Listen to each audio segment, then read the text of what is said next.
know what really makes us mad? Is wasting money on CDs with only one or two good songs. Yeah. Tell them about punk.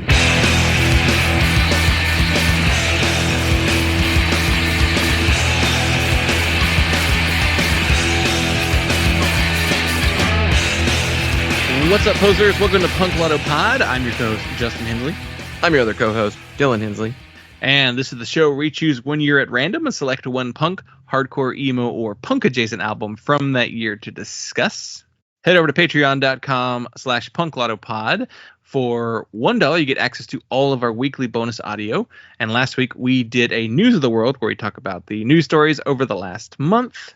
There's a big news story that we didn't really go too much in depth with because it's not music related. So we said, fuck it.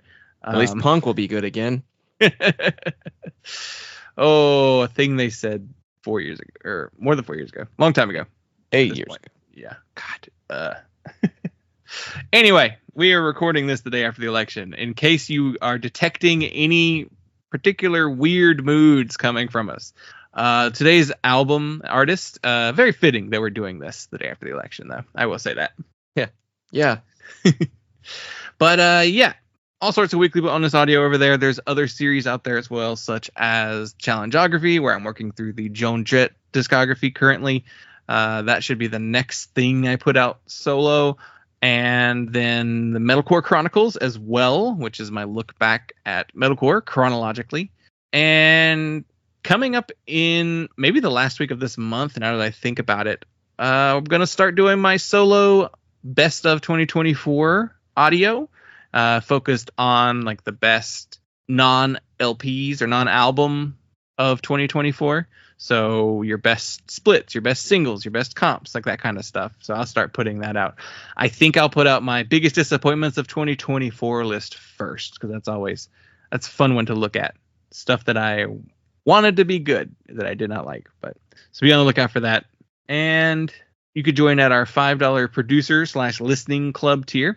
This is where you get your name said on the show alongside anything you would like to promote, as well as you're able to join in on a monthly video chat about a specific album. We have not selected our album or date for November yet, but we should do that soon. And you can join at the $10 tier, where you get to choose the album we devote an entire episode to. So we just did one last week, and I think we have another one we're going to do later this month.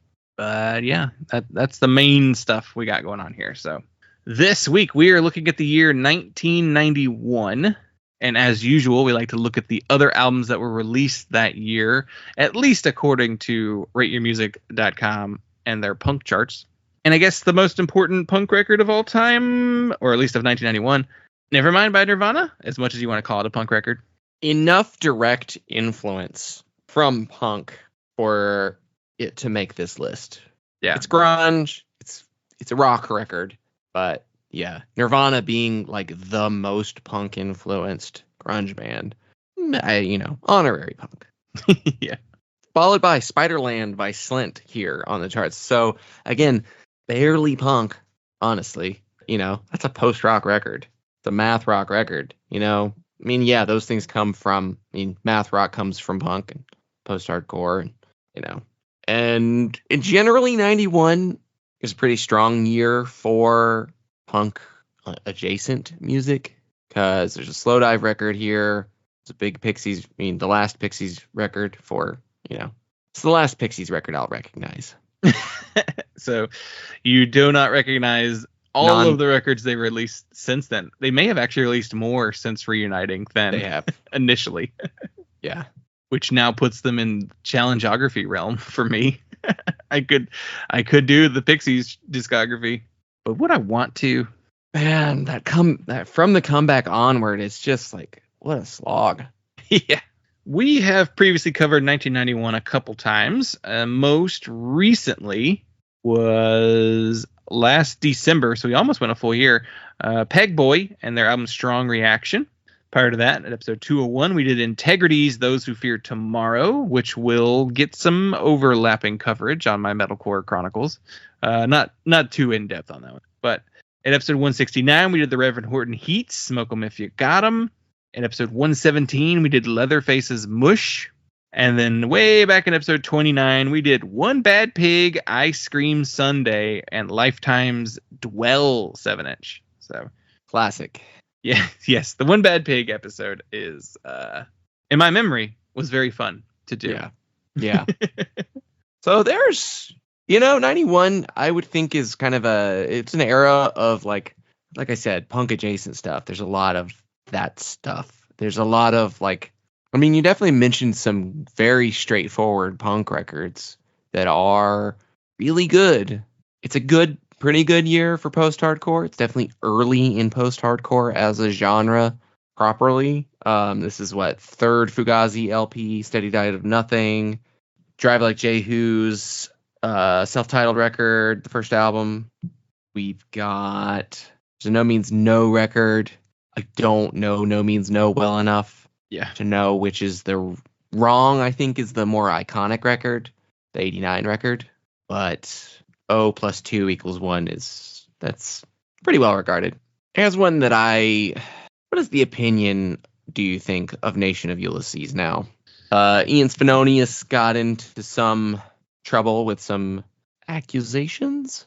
He canceled himself, didn't he? Kind of copped to it, I think. Yeah. He was. Yeah, he made a weird he made a post talking about a lot of men have made bad decisions and I'm one of them. And yeah, he kind of I think he basically just told on himself because I don't think anybody was actually coming for him from what I remember at the time. Yeah, I don't remember any accusations. I think he just confessed. Ian Spinonius publishes and deletes post about being completely inappropriate to women.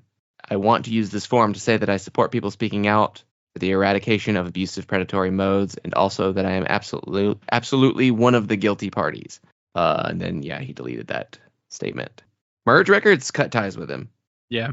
After that. Yeah, that's one of those weird ones that's the legacy of Nation of Ulysses probably surpasses Ian. Yeah. As an individual. And the band also, it's more than just Ian. Right. Yeah, it's a weird one because it's also we never heard anyone come out and say anything against him as far as I remember. Yeah. And the things he says there, it's not very specific. Yeah. What does he mean by that? Yeah. Did he act upon something he's kind of admitting to there? Or is he more just talking in general? I don't know. It's a weird one. I don't know how people feel about them anymore. I feel like they don't get talked about like they used to. I don't know how much of that is because of him saying that or if it's because of him generally. Yeah. Because he's definitely has had a kind of a rock star-ish career. I don't know. Or if it's just people have just softened on their opinion of that band. It's certainly not the most relevant, sound and influence, but because I guess Refused stealing the Nation of Ulysses shtick and then becoming more legendary with it. It's kind of well, if I want that, I'll just go to Refused and it's less weird. Yeah. Refused stealing so much. What we're talking about today. One of the records we're talking about today. Yeah, I was going to say. We'll talk about that later. Refused will come up again. But I don't know. It's just Nation of Ulysses. I felt like it's an important record, and I didn't want to not mention it. And I wanted to talk about it because I think it's it is one of those weird, awkward records of I don't know how we feel about this. It's really important. Yeah. But I also was not compelled to revisit it very often prior to 2020. So, it wasn't something I was listening to a ton of. Well, we could do the albums that I almost selected. Yeah. So I feel like this one has been up for a possibility multiple times now. And that is Ned's Atomic Dust Band, Godfather. We definitely have talked about wanting to do it, wanting to cover this album. And we've even been encouraged by other people that we should cover this album. It is a good record. I really do like this album quite a bit. And I guess it's probably, out of the options that I sent you, it might have been the other one that I was the most interested in talking about. And I think even you said either this one or the one we're actually talking about whenever I sent you the options. Yeah, we should just do it one day. But maybe get somebody on here with us to talk about it too. Yeah, that's the biggest thing holding me back from doing that as Atomic Dustbin record is they were a band that I never heard of until like 2018, 2019. So I'm just like, I can't properly gauge their importance. But Yeah, they're very really important to specific. certain people. Yeah, it's a very specific time period too that they were very, very important. Yeah, they're one of those bands too that like I always lumped in with other bands with like really long names too that I just didn't know what they were for the longest time. Like I put them in with like John Spencer Blues Explosion and you know, none they don't sound the same at all, but I don't know. Something about their name was kind of like that name also makes me think of like Chicago noise rock too. Like I don't know I didn't know where that went. And it's really more in like the baggy Grebo UK alternative rock scene from the late 80s, early 90s. It's a great record. I really do enjoy that album, but yeah, it is an interesting one. Also up for discussing was Despised by Seaweed. And there are a lot of Seaweed records. We covered 4 on the show a long time ago. And I guess if you're looking at all of the Seaweed albums, this is the first like full length, and it might be the album one of the albums I go to the least from Seaweed. Yeah. I tend to go to Spanaway the most, and then 4. And I guess I'm kind of split on how often I go to Despised in a week, but yeah, it's not one of the records I go to that many times. I guess if we were gonna do Seaweed again, I would like to do Spanaway the most out of their other records. But even then, I'd be really interested in talking about Actions and Indications as well too, which I believe is an album you almost selected once. So. Yeah, we've talked. I don't know. Seaweed is a weird band to talk about because we did that episode, and I feel like we kind of gave as much of the Seaweed story as there is a story.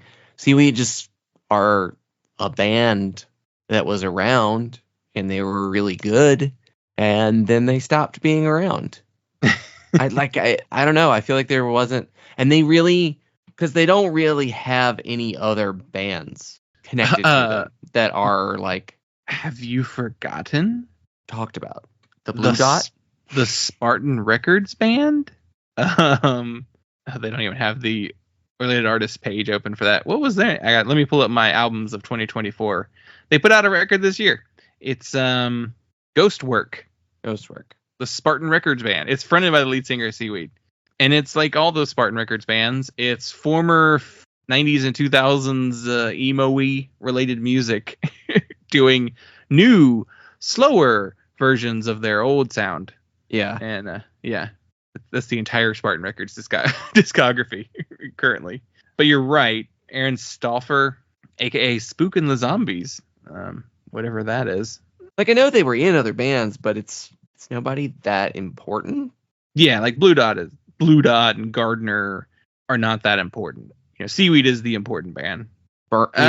Alan Cage was in Burn before Seaweed. Before he was in Seaweed, he was in because he's the replacement drummer. He's in Quicksand too. Yeah, he's the drummer for Quicksand.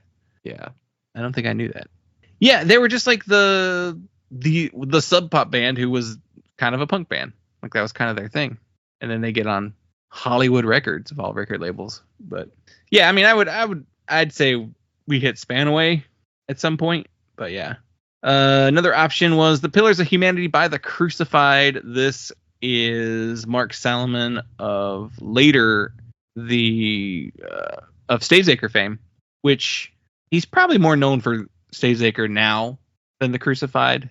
But there are people who just only cared about the Crucified. They don't care about.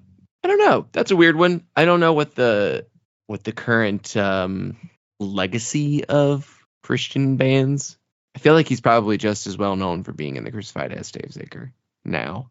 Yeah, but I guess Stavesacre has done things more recently. Yeah, the Crucified never did anything else. I don't think they ever got back together for anything. They never did any reunion shows. They did like a big old reissue of their entire catalog, but I don't think they did any shows. If they did like one, and it was around that time period. But yeah. This is supposedly their best record, though the self-titled from '89 is also pretty well regarded too. I mean, it's crossover thrash is really what it is. Out of my options to choose from, that was the one I was maybe the least interested in. I do like the Crucified, but they're not. It's far from my favorite project that Mark Salomon has been involved with. Have we done something by the Crucified? No. We didn't do an EP or anything? Nope. Huh. We've never covered them. Yeah, I mean, the Crucified is a band that I would like to do at some point. I'm not sure if that's the one. I'm not sure what the one is. I think that's the one. Is that the one? It's the highest rated and their most rated. I mean, it's only 105 ratings. Yeah. But that's the one to do. I just think of the self-titled album cover Yeah. when I think of their records. My last option was Batch by Big Drill Car. Very good band. I like this band a lot. Just haven't quite pulled the trigger on this band. It's not my favorite album by them, but I think this is another one that I had like earmarked in the past to be covered on the show before too. So I think Album Type Thing is considered the better record, but yeah, they're a good band. Skate punk, I guess, melodic hardcore sort of thing. If it was your turn to select this week's album, what would you consider? Well, there's No Pocky for Kitty by Superchunk. Yeah, it's a big one. That's a pretty big one. That's one I would very seriously consider. Might be where I go. If we want to get outside of punk a little more, maybe would have considered that Uncle Tupelo record. But it's also not the one to do, I guess. So maybe not. I really like that Jawbox record, Grip, but I wish there was a little more to say about that record specifically. Yeah, it's not the one I would go to with Yeah. them. It's a good record, but yeah, it's not even the one I listen to as often. I don't know. That's all. That's about it. There's not a lot that's really jumping out at me. Funeral at the Movies by Shudder to Think is probably one I would have screenshotted and sent to you, but I don't know that I would pick it. I think I would have picked the record that we're doing, honestly. Yeah, that's a pretty high likelihood that what we were talking about would have been selected by you too. So yeah, I mean, guess it's one I would have considered for sure. So yeah, that's probably where I would have landed. Yeah. Before we get into the album, I want to shout out our producers. So thank you to Phillips Booker. I mistakenly called you Brooks Phillips last week on the episode, so apologies for that. Making up, guys. Yeah. Phillips Booker, thank you so much. Sorry I said your name wrong. Thanks to Brooks Wheelan. Yeah. Thank you to Steve Long, host of the podcast Rebel Rock Radio. Thank you to Dave Brown, host of the podcast One Band, Five Songs. And thank you to Jason W., host of the podcast 1,000 Plays or Less, as well as the writer of the newsletter, Songs About Chocolate and Girls. So thank you all producers so much. And well, let's get into it. So it was my turn to select the album, and I chose 9 Patriotic Hymns for Children by the band Born Against.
Stats on the band. From New York City, they formed in 1989.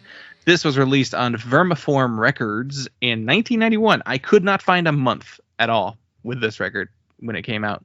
And the personnel on this record is John Hinckley Hiltsquatch on Clumps and Hygiene, aka John Hiltz on drums, Adam Payson on Device and Image, aka Adam Nathanson on guitars, Harv on Mud and Rapport and backing vocals, aka Javier Villegas on bass, and Sam Tate LaBianca on Screaming Head and Procurements, aka Sam McFeeters on vocals. This band did the classic joke names for their liner notes on this record. Yeah, I guess as far as previous information really about this record. Information about this album is very light. It is very difficult to find much about them. There's lots of interviews with them, and they're really long interviews, but those interviews don't tend to go into like their background and like the beginnings of the band. So kind of tough to kind of get some of that information out. But I got a little bit on their backstory too. But I guess first things first, what is your experience with the band Born Against? I've listened to them a little bit. I want to say, I'm trying to think of the first time I heard Born Against. 10 years ago? About right. And I'm not sure what would have prompted me to listen to them. I truly don't know where Born Against came into my... Yeah, I was trying to think of that myself. I was like, where did I start listening to Born Against first? And I definitely remember seeing the album cover to this, or at least the collected version later. I would have heard their name referenced a lot, and they would have been a band. I don't know when I would have listened to them for the first time either. Like they didn't become like one of like my bands in the sense that, like, they got a lot of play from me, a lot of like rotation from me. I think the most I might have listened to them as far as like digging into them in some sort of way was when I did that series I did like this article in our old blog where I did like, was it 25 turning 25? I think it's what it was. It was like 25 albums from the year 1990 that were turning 25 years old. And they had like a Born Against 7-inch that came out that year. And that would have been the thing I would have listened to from that year. And I probably just would have heard everything gradually over time. They're definitely a band that I've heard everything they put out. They make it very easy because there's just 2 compilations that get everything. So they're an easy band to go through their whole discography. And they're just one of those bands that, like, I know the name. I listened to them a few times. I like them. I think they're a great band. And yeah, they just don't have a huge personal attachment for myself. What is I guess, since we don't have much of a personal connection to it, what is the perception of this band that you had? Like, what do you think people think of them in general? I don't think I have encountered very many people talk about them. I think that they have, well, this is confirmed, but kind of the reputation that they had in my head prior to listening to the record for this episode was that they were prickly. They were difficult. They were controversial, I guess. And I guess I associated them in that way with like Indecision, also being a New York band. And kind of having like scene beef and things like that of just people being like, like the big thing with Indecision, people being like, oh, they cancel shows. And, I've generally been under the impression that they are well liked. Like, I feel like most people who have heard them like them, but definitely that they were a really intense band. That's the biggest thing for me. Going into this record, I knew what they sounded like, and I was just like, I know this is like a really intense kind of hardcore. But their importance and their like, I guess I don't put them. They're definitely not in like the household name level of hardcore bands. I guess I feel like they're maybe in like a Swizz kind of category of where like people who are into them are really into them, but not a lot of people are. They get overlooked a lot. Yeah, my thought on them is that they are just a band with an influence, but not necessarily like the most influential band in the sense like a wide net of bands who were inspired by them. I think a lot of the like really political hardcore and punk from the 90s might have been inspired by them.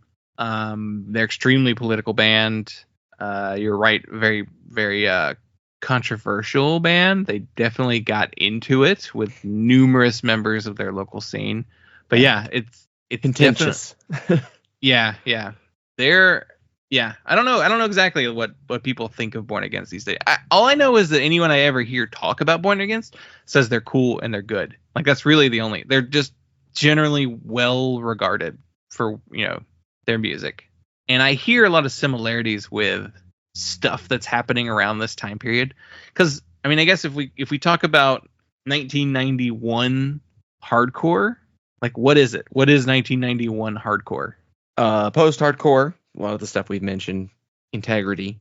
Yeah, Integrity would be kind of a comp. Like Born Against are not a metalcore band, but there's things that they do that a lot of the metalcore bands at the exact same time were doing.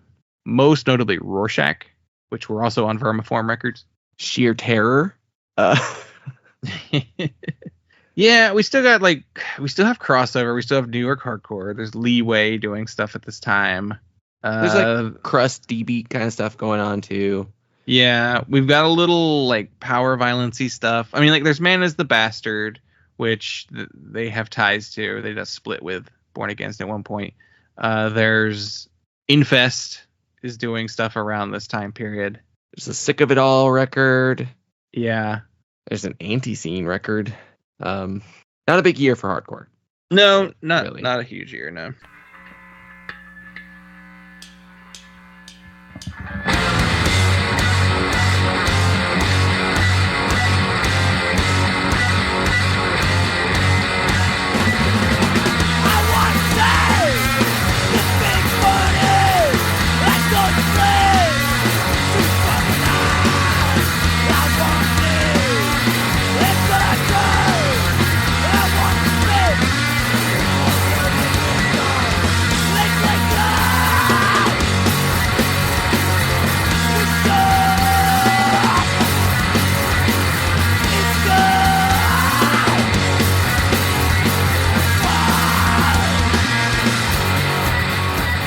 Well, let's do a little bit of backstory that I do have to discuss. So Adam Nathanson, he played in a band called Life's Blood prior to Born Against, and this band also featured their original bassist, Neil Burke.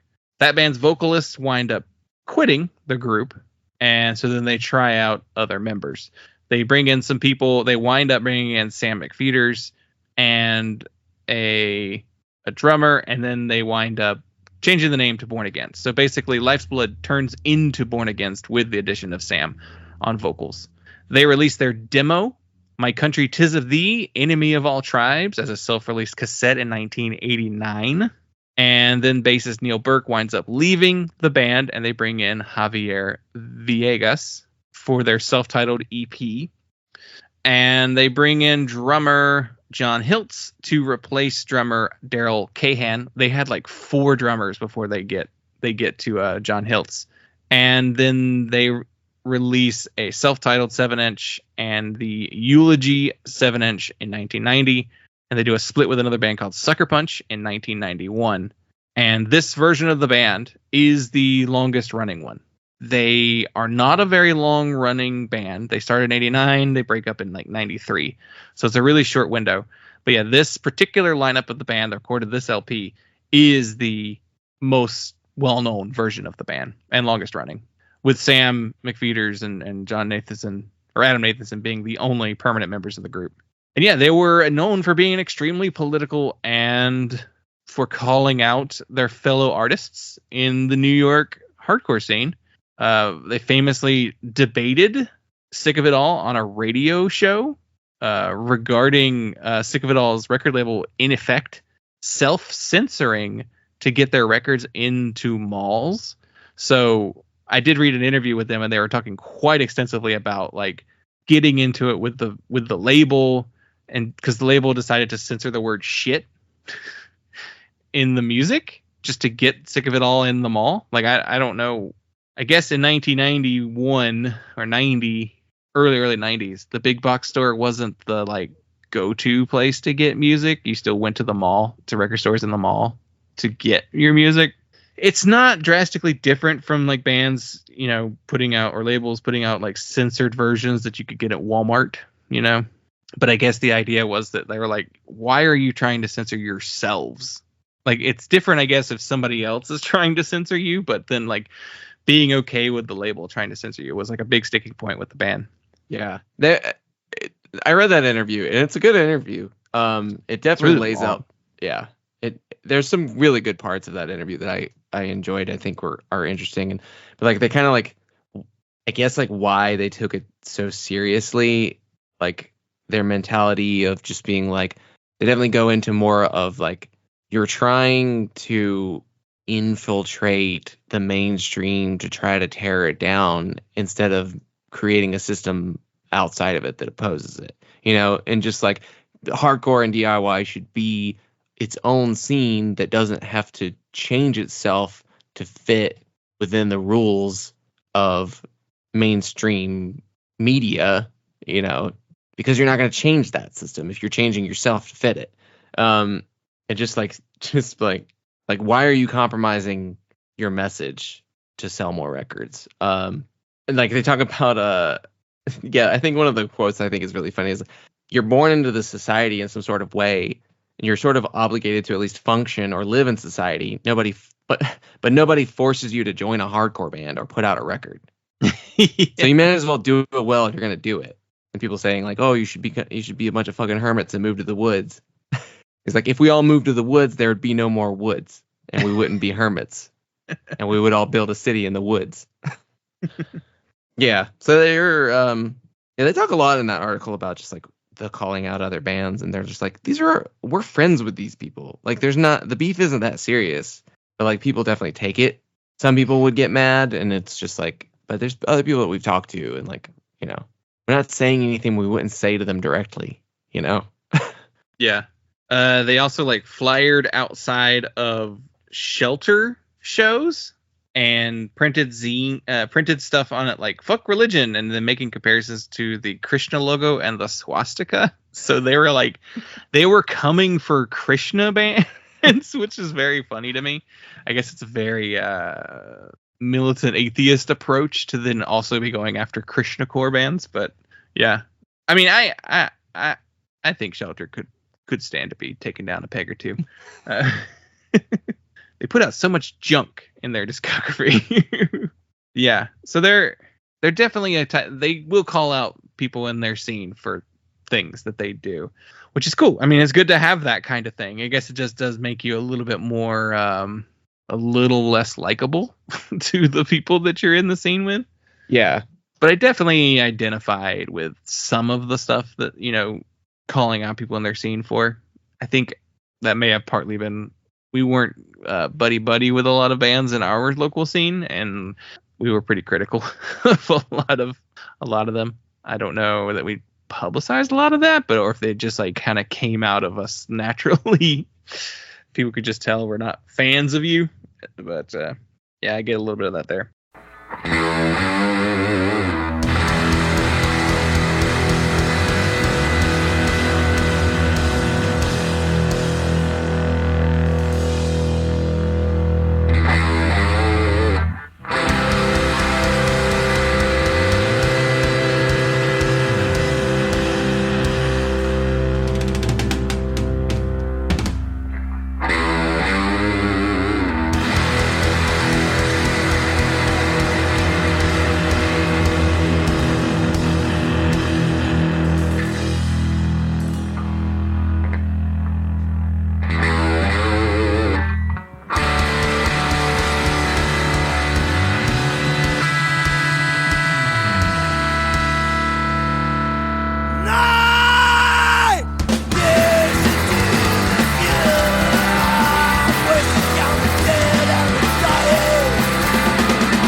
This record itself, what'd you think of it?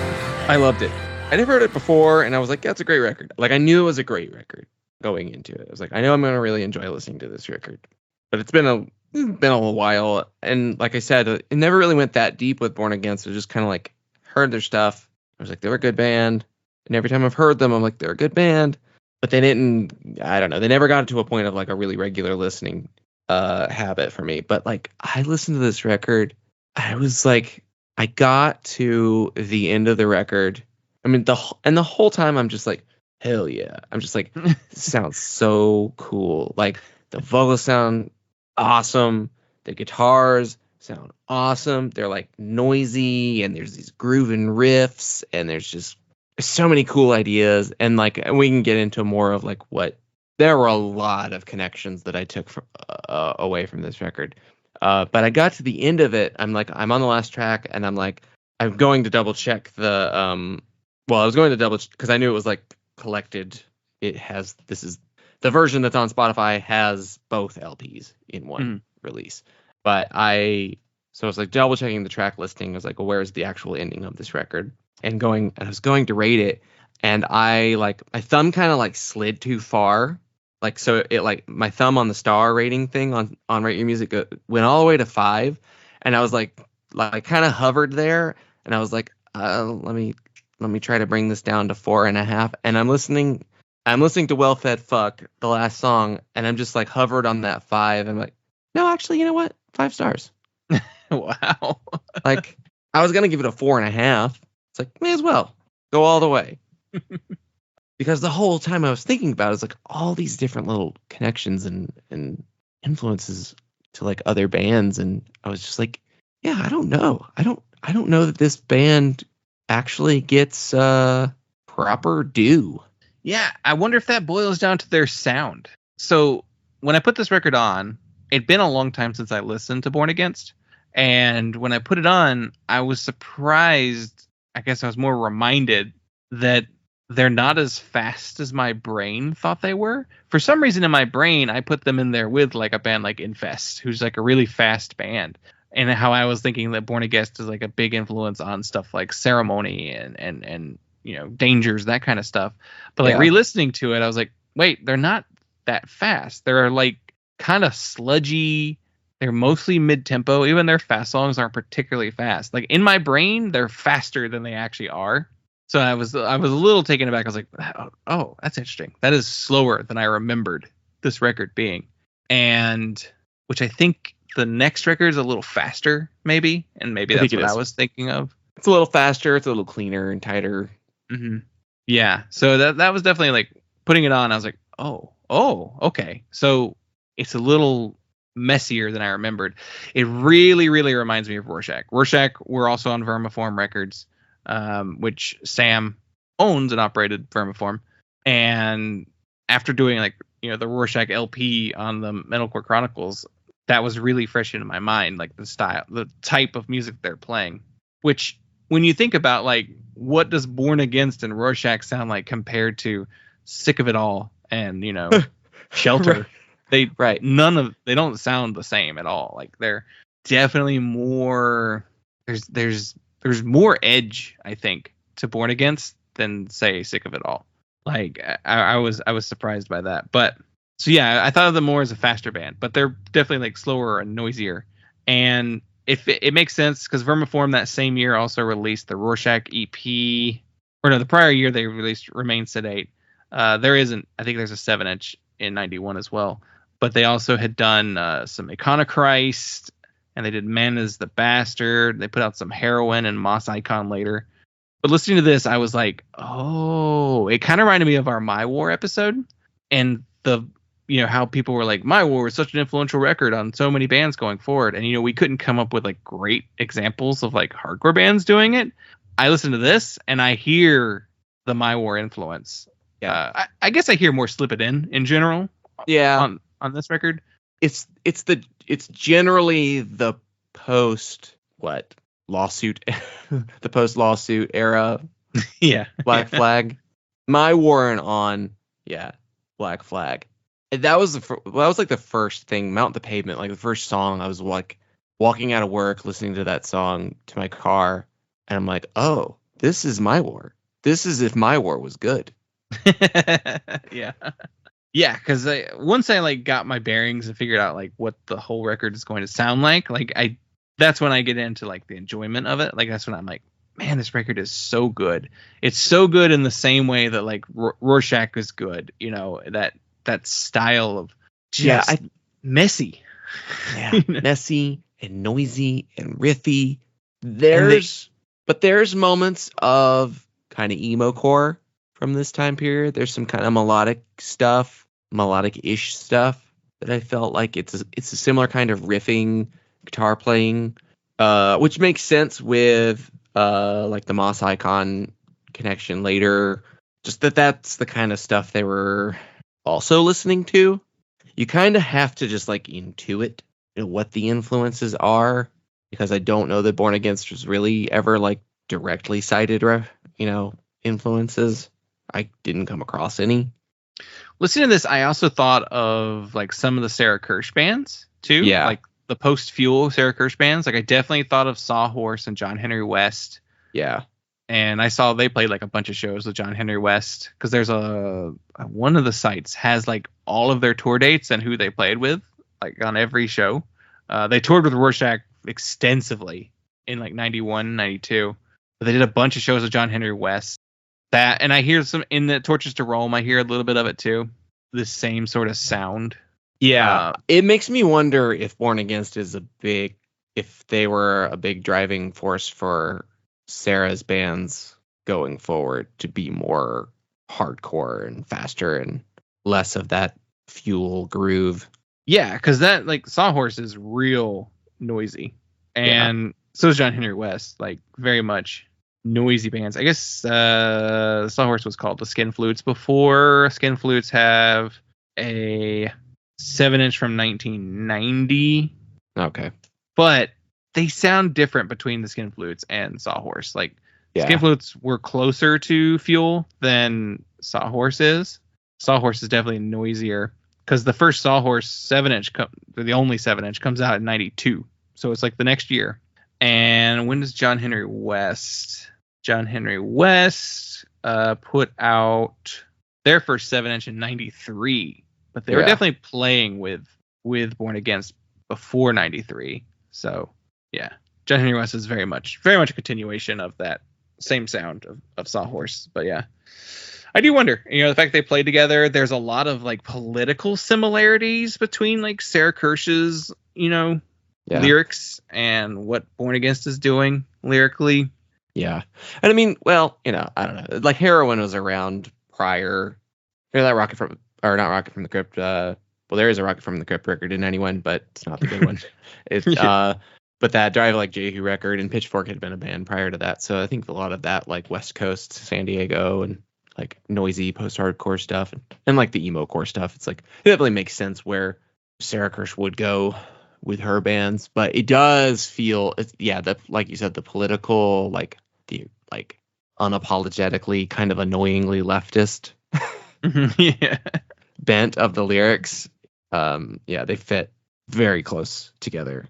That was definitely a takeaway. I was like, oh yeah, this is the same spirit. If it's not a direct influence, but yeah, them having a connection completely makes sense.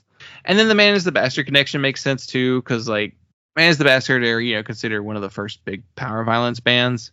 But one of the things of power violence is like the slower, sludgier stuff. And I definitely hear some similarities to what's happening here and like those slower songs, which they wanted when it split with them later. So yeah, they sensed some sort of, camaraderie and some similarities there too. Honestly, to me, thinking about them as a New York band is weird. Like they don't feel like a New York hardcore band to me. Well, no. Well, they do, but only in the sense of the Rorschach connection and then Dead Guy, later. Which, to be fair, they're from New Jersey. Jersey City is where Rorschach was from. But still playing the same scene. Yeah, definitely playing shows together. So yeah, because I was thinking of Dead Guy too. I was like, yeah, there's definitely some similarities there in what Dead Guy are doing and what Born Against are doing. It's like a little bit more, just a little punkier version, I guess, of that kind of sound. But I know that they were respected each other, and Sam put those Rorschach records out, so he was a fan of Rorschach. So yeah, there's a lot of commonality there in the way that they play, and they write. I want to say, and this is probably where the motivation for me to first check out Born Against would have been, but I want to say Frodis might have cited them as a reference, an influence. Like, I can definitely hear it. It feels like there's an influence. I can really hear the similarities of some of these riffs to other, like, Commonwealth bands, like Sleepy Time Trio, Maximilian Kolbe, and, definitely similarities to Shotmaker. Huge similarities between Sam's vocals and the guy, I can't remember his name, from Circus Lupus. And that was bugging me the whole time I was listening to the record. I was like, okay, Black Flag, Dead Guy, some Kirsch bands, definitely Frodis, definitely Max called me and I'm like, there's someone else. There's someone really specific. And it's like really heavily influenced by the vocal phrasing. And it was driving me crazy. And I was like probably like halfway through the second LP because I ended up listening to the whole thing because it's 45 minutes long. Oh, yeah. Which probably lends to why you feel like they're a way faster band because the records are so short. Yeah. Yeah, this album is 9 tracks and it is like 22 minutes on its own. Yeah. But yeah, you can listen to both LPs and it's under 50 minutes, like a 46-minute. Yeah. But it finally clicked. I was like, oh my God, Circus Lupus. Like, exactly. I'm like, wow. But then like, I can take it, like you said, I mean, you mentioned like Ceremony and Dangers. Like, I'm sure they've cited this as an influence. And like, I definitely get the impression that, that Paint It Black are Yeah. Born Against listeners, both in like sound and intensity and like uncompromising political lyrics. Yeah, I was trying to think of like lyrically who would have been, or at least, similar to what Born Against were doing. And like looking at who these, who released records the same year. I don't know. I mean, is Infest like a pretty political band? Like, I don't really even know too much exactly what Infest lyrically is even about, but they could be. They possibly are, but especially based on like some of the artwork that they definitely utilized. Yeah, I mean, I get the impression that Infest are generally political, not super specific. Yeah. But I don't think Born Against are super specific either. I mean, in the sense they're not like the Dead Kennedys, like in like naming specific, politicians. But reading the lyrics of this record, there's definitely songs on it where I'm like, I'm not exactly sure what they're referring to here. There's like one in specifically that was like 9 years ago. Let's see if I can find it. Let's see. Is it Shroud, maybe? 9 years later? Oh, the song 9 years later. Yeah. 9 years into the future. We're still counting the dead and dying. Heightened state terror. Hundreds of thousands executed by disease of a prosperity with millions living on the streets. And I gotta wonder, what the fuck is it going to take? Can it be undone? Can we stem the tide of violence? Or are we going to sit back, relax, and watch TV while the have-nots get their heads kicked in and counting the policies that failed and the lies that worked, we swallowed them down. Yeah, I don't know what this is specifically referring to. I don't know what happened 9 years prior to 1991. What would that have been? 82? I don't know. It sounds like post-Reagan. Yeah, maybe that's what they're talking about. Politics and policies and, talking about the have-nots. Oh, 82 was the year of Reagan's first term. So yeah, maybe it's a Reagan song. Maybe it's a... Reagan's first term started in 81. Because Reagan won the 1980 Oh, the elections occurred in the middle of Reagan's first term. Yeah, so I don't know. I don't know what happened. What this is specifically referring to. Yeah, interesting. Don't know exactly. I mean, I guess it's talking about homelessness there. Yeah, I'm not 100% sure what that one's about. That's what a couple of these songs are like. It's like, what is that about? There is an N-word on the record. In classic, political lefty, like, intention is good, but maybe they're not the ones to use the word. Yeah. Type of thing. Because it's the song, it's in the song Test Pattern. And there's a line that's, this is the tits and the ass, so relax, kick back, get comfortable, and suck comes in 3 flavors. You might want to try new grape. The fight's not on till 10, but it's gonna be good. 2, gonna beat each other raw. The new season's just starting, and we're sure you'll agree it's gonna be best one yet. So it's called Test Pattern. This is a hardcore song about TV. Yeah. In the classic genre of hardcore songs about TV, it's a whole thing. It's clearly lyrics from a character perspective point of view. Probably not a case of probably wouldn't do that today. But they even have the N-word in the liner notes of their next record, the Battle Hymns of the Race Wars. They gave themselves all nicknames on that record, and to give you an idea of like the type of names we're dealing with, I'm trying to find the liner notes that actually do have the rough nicknames there. I don't know why I can't find it, but anyway, the album was about a race war, and they gave themselves all nicknames that racists would have used. Right. So that's what I don't know why I can't find them. But yeah, pretty shocking to be like, ooh, God, like But Keith Huckins of Dead Guy produced their second record, Battle Hymns of the Race War. So yeah, definitely a connection there. So yeah, it's one of those lyrics that's just like, I know what you're going for, but maybe we don't use those now. But I did read the lyrics to Mary and Child, and that song hits very, very, very hard today as we're recording this because it's an abortion song. So yeah, there's a specific line in there that I was just like, oh my God. Once again, the battlefield is your body, and those who want control have laid down their terms in black and white and red all over. They keep the backstreet butchers in business as advertised from a bullhorn, and the all-knowing man has set up his make-believe graveyard with tiny white crosses for millions of make-believe souls someday. I'd like to see a cross set up for a real-life human being who bled to death to maintain the sanctity of Mary and Child. Mary and Child scream the bigots who couldn't care less about human life. Obey their self-righteous lies while your sisters and daughters die. All decisions are your final. Your body is forbidden. Yeah, very prevalent today. Still, 1991. 33 years later. And then like Jock Gestapo is like about jocks, like very Dead Kennedys, Jockorama. There's an atheism song, Organ of Hope, and Well-Fed Fuck is. Are you a good team player? Remember the boss is your best friend. Kill your head. Those are the only lyrics to that song. So a little anti-capitalist there. But yeah, very political band. Yeah. There was an interesting story that I read that was like the band was on tour and they went and played a show. And so, okay, no, this is an article. It was in the Riverfront Times and is an article on the Ozark punk scene at the time. And the story starts off with Born Against showing up for a show.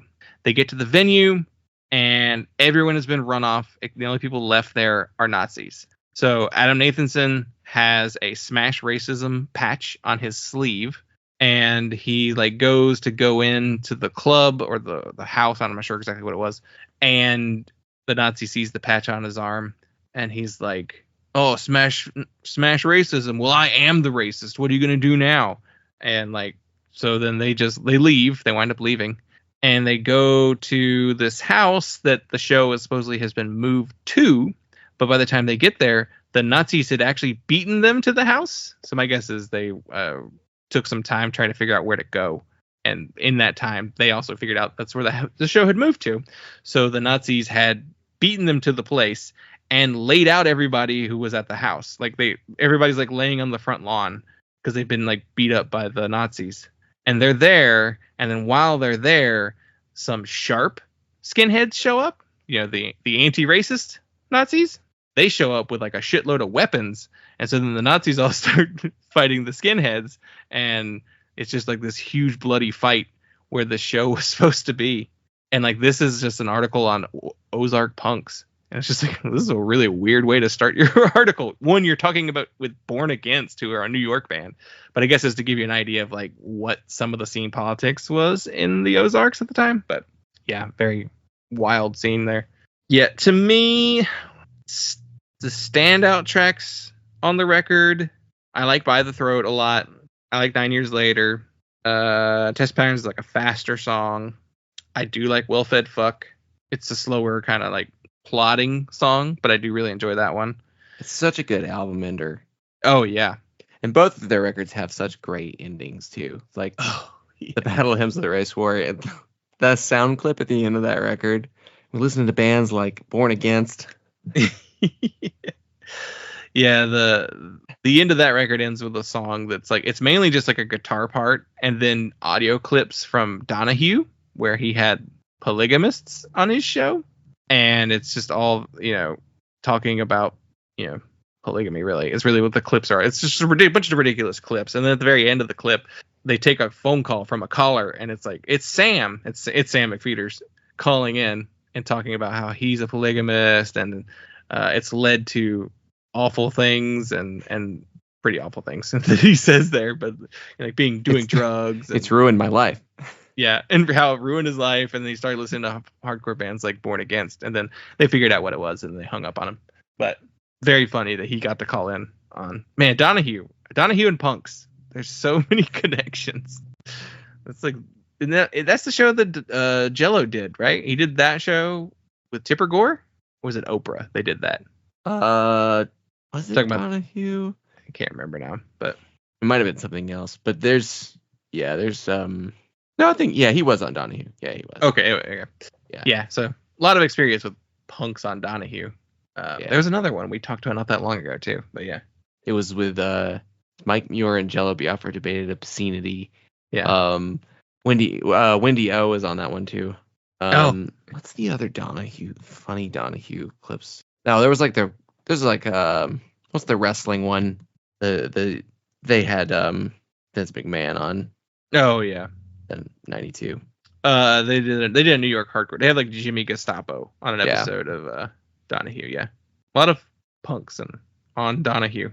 So they go on tour with Rorschach in '91, and they played in Winston-Salem and Charlotte on that tour, which is very funny. Then Javier would wind up leaving before they released their next LP, Battle Hymns of the Race War, which came out in 1993. John Hiltz plays drums on half of that record, and he's replaced by Melissa York. They break up in 1993, and then they collect this album and the Battle Hymns of the Race War as Patriotic Battle Hymns on CD in 1994, and that is the version that is on Spotify, the 9 Patriotic Battle Hymns for Children. And members would go on to do other stuff. John Hiltz played in a band called Computer Cougar and another band called Grey House, but he also recorded with the band Ruination, which I could see Ruination being inspired by Born Against. Yeah. Nathanson played in the band Young Pioneers, if you know anything about that band. The band with parentheses Young Pioneers, that band. Yeah. Kind of like a precursor to a lot of like Heartland punk stuff, like very Replacements core style. Javier wound up playing in the bands Cattle Press and Kylesa, and then Sam goes on to play in Men's Recovery Project, and he becomes a writer for Vice, and he's like published his own books, and he's actually like pretty well known for his writing. Like he's probably more well known for his writing than he is for being in Born Against. He has a couple novels, and just a lot of published writing. I found a blog post that was titled "Where Are They Now?" Sam McFeeters. He says, "I went broke and moved to Richmond in '93. The city hauled off the Born Against van for unpaid parking tickets. Lived in an office building, clocked tens of dollars as the lead singer of Men's Recovery Project. Worked at Gloria Jean's Coffee for 3 bad days. Later worked at a health food place, and then another health food place, and then a commercial painting company. Lived in Rhode Island, owned a 93 Pulsar, moved to California and got married, crashed my record company into an oak tree, worked at Borders for 3 weeks, worked at another commercial painting place, got high cholesterol, got rejected for a paying job at OC Weekly twice, voted for Obama, just reprinted my old zine." Yeah. It's a really good record. Listening to it, I was like, man, this is the week to listen to this record and talk about this album because, rough week. And even after, because we listened to it before the election, and then we thought later, like, oh, that's fitting that we chose this record for this week, and then came even more fitting today. But it's just a really good record. It's really cool sounding. It's so low budget, like you can hear their like equipment buzzing in multiple places on this record, just like super low budget recording.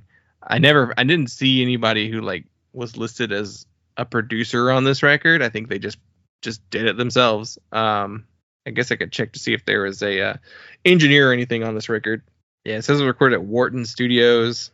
Does not say who recorded it, so probably just the band. Recorded in Wharton Tier's basement facilities, New York City, the last week of March 1991. So Wharton Tiers is he owns the studio, and he was an American audio engineer, record producer, and musician. He was in nothing I've ever heard of, but I wonder what he's worked on. He has worked on stuff by Sonic Youth, Prong, White Zombie, Pussy Galore, Das Damon, Dinosaur Jr. So let's see what he did in 91. I am on the engineer page, so it's not necessarily what he produced. But yeah, he did. Okay, so he did Dinosaur Jr.'s Fossils. He did Jarbo, 13 Masks, Unrest, a factory record, He did a whole single, Teenage Whore, Gumball. Oh, Funeral at the Movies. What did he do on Funeral at the Movies? If I shudder to think, he mixed it. Unsane's self-titled album in '91. So he produced that one. So very much just like a kind of a. Oh yeah, he worked on Meantime by Helmet too. So very much, he recorded that record.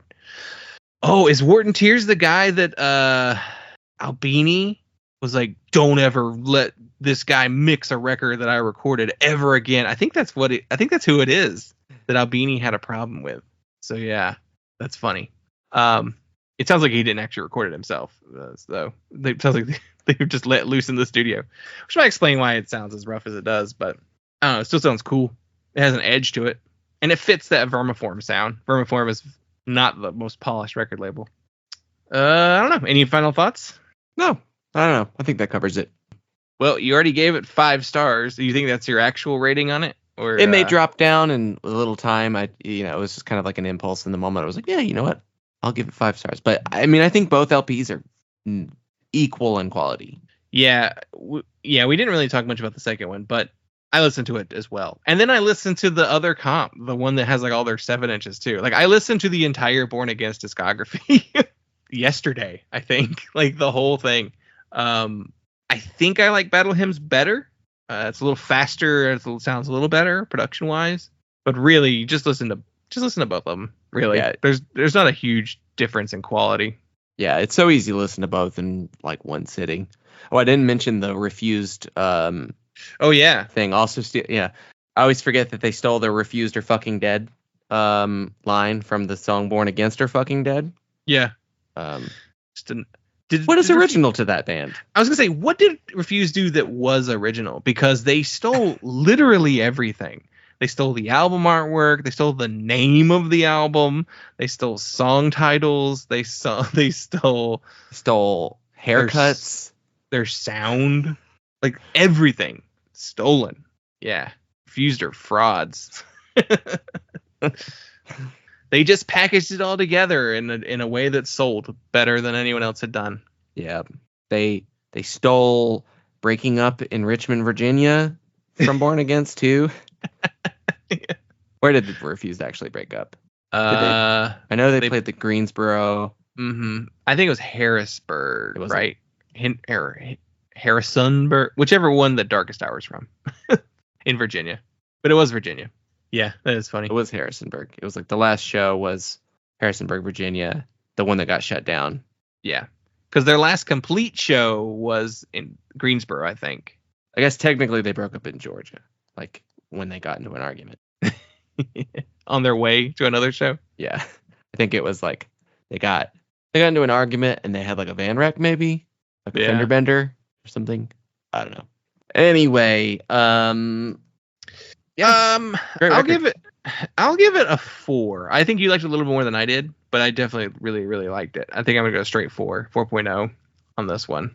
But yeah, great record, really cool band, very short run that they existed, but really good. Really liked it a lot. So I think that will do it for us. So thank you all so much for listening. You can follow us on all forms of social media at punklautopod, punklautopod@gmail.com, our voicemail line 202-688-PUNK, and patreon.com/punklautopod. We'll talk to you next time.